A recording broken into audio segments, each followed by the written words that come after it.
شكرا لك زميلي طارق الحماد والكباتن المتواجدين معك. يقف الى جانب الان صاحب سمو الملك الامير فيصل بن تركي بن ناصر رئيس مجلس اداره نادي النصر. بدايه سمو الامير، الف مبروك الثلاث نقاط وسعتم الفارق.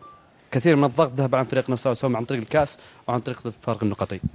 اولا بحكي على هالموضوع، بس انا احب اولا اشكر هالجمهور العظيم اللي انا اتشرف اني اكون يعني من وانا صغير يعني طالع من هذا المدرج. اتشرف اني اكون نصراوي، اتشرف اني اكون من جماهير الشمس. الحمد لله اني رأست نادي النصر، انا اعتبره اعظم نادي في العالم في التاريخ.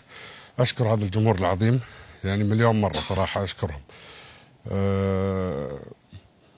يعني شهادتي مجروحه في هالجمهور صراحه، يعني اليوم بيضوها مع نجومهم، وان شاء الله القادم افضل، ويخلي بالعكس هذا حافز يخلينا نستمر بالدعم ونستمر بتدعيم الفريق وتقويه الفريق باذن الله. وان شاء الله بنسعدهم زي ما سعدناهم بالكاس، ان شاء الله يكون بالدوري، وان شاء الله في البطولات القادمه. مثل ما تشكرون يشكرونك، حاطين اليوم كحيلة بين قلبين.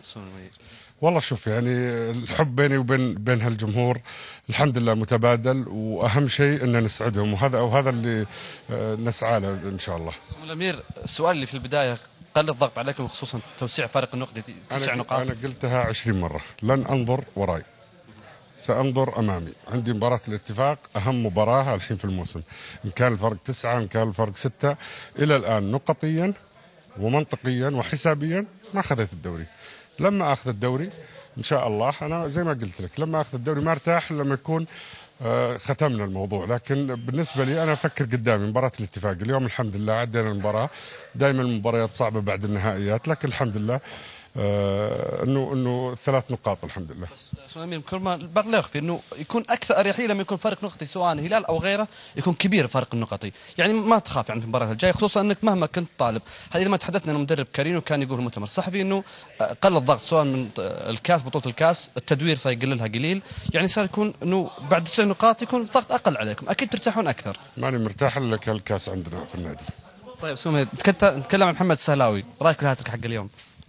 يعني كالعاده محمد سهلاوي انا اعتبره افضل مهاجم في المملكه العربيه السعوديه. الحمد لله لاعب اقل نقاط من اي مهاجم في المملكه، اقل دقائق من اي مهاجم، والحين يعني الحمد لله مسجل 15 هدف الظاهر 14 هدف. الحمد لله يعني ان شاء الله نتمنى لمحمد، يعني محمد يتمنى البطوله اول شيء قبل انجازات شخصيه، بس انا اتمنى لمحمد انه يحقق هداف الدوري ان شاء الله. سو من تعرف انكم افضل هجوم وافضل دفاع ولازلتم متصدرين حتى الان.